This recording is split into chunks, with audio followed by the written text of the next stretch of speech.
দেখো বন্ধুরা, তোমাদের দাদাভাই মাত্র বাজার থেকে মাছ এনেছে। কদিন পাহাড়ে গেছি, মাছ ভালো পাইনি গো। জ্যান্ত কাতলা মাছ না রুই মাছ আমি বলতে পারবো না, আর জ্যান্ত বাটা। ঠিক আছে, সঙ্গে থাকো, দেখতে থাকো। মাছের ঝোলটা করবো আলু পটল দিয়ে। তা আলু পটলটা একটু ভালো করে ভেজে নিচ্ছি বন্ধুরা। দেখো বন্ধুরা, একটু লঙ্কার গুঁড়ো দিলাম আর একটু দিলাম হলুদ দিয়েছি, আর একটু আদা দিচ্ছি বন্ধুরা।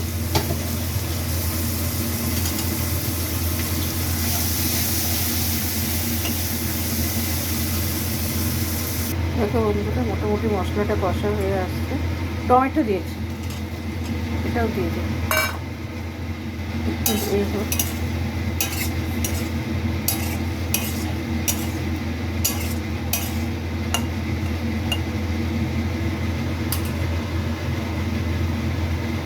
দেখো বন্ধুরা, মাছটা ভাজছি অল্প করে,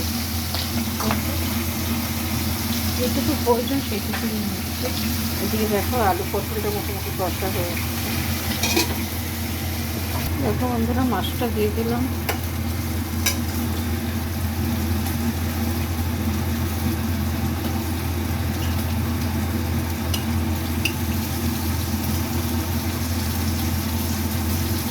কাঁচা লঙ্কাও দিয়েছি বন্ধুরা।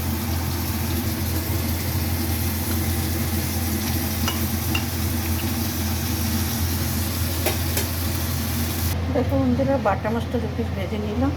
কড়াই যে তেলটা ছিল ওই তেলটার মধ্যে একটা শুকনো লঙ্কার কালো জিরে দিলাম।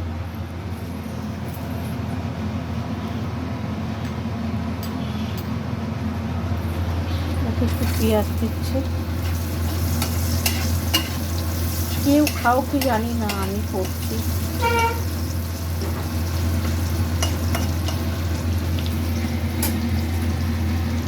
দেখো বন্ধুরা, পেঁয়াজের মধ্যে একটু টমেটো দিচ্ছে আর এই জিরে দিচ্ছে একটু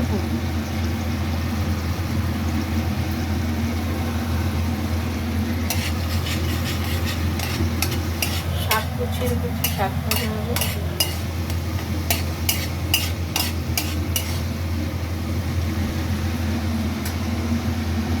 দেখো বন্ধুরা, ঝোলটা মোটামুটি ফুটে গেছে, মাছটা দিয়ে দিচ্ছি।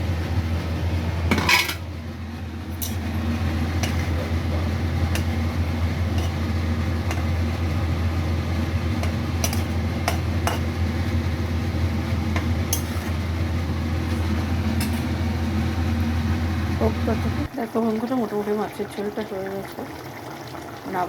নাবিয়ে তোমাদের দেখো। দেখো বন্ধুরা, শাক ভাজার জন্য কড়াতে সর্ষের তেল দিয়েছি, শুকনো লঙ্কা দিয়েছি, দিয়ে রসুন আর পেঁয়াজ।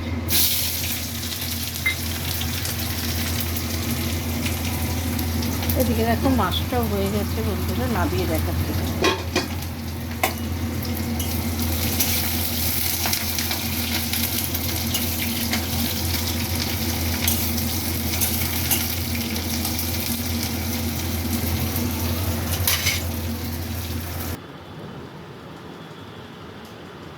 ও গিন্নি, কি রান্না করছো? তুমি তো মাছ এনে দিয়ে খালাস, বললে পাহাড়ে কোনো ভালো খাওয়া হয়। আমার বউ সেম ড্রেস পড়েছে। দেখো, এটা রসুন দিয়ে আর এ দিয়ে করছি কলমি শাক। পেঁয়াজ দিয়ে, রসুন দিয়ে, শুকনো লঙ্কা দিই। ঠিক আছে, দেখো, দেখেছো তো বন্ধুরা। ওই ডালের জল বসিয়েছি, ডাল বসাবো। আর এই দেখো, তোমাদের দাদাভাই বাটা মাছ নিয়ে এসেছিলো, বাটা মাছের তেল ঝাল করেছি। আর আলু পটল দিয়ে কাতলা মাছের ঝোল। ঠিক আছে বন্ধুরা, সুন্দর করে এরকমভাবে সেফতে মতো রান্না করো। Tata, bye bye. আমি জানি তোমরা ভালো আছো, আমিও ভালো আছি। ভালো থেকো, সুস্থ থেকো। লাইক, কমেন্ট, শেয়ার করো বন্ধুরা। দেখো কলাও। টাটা।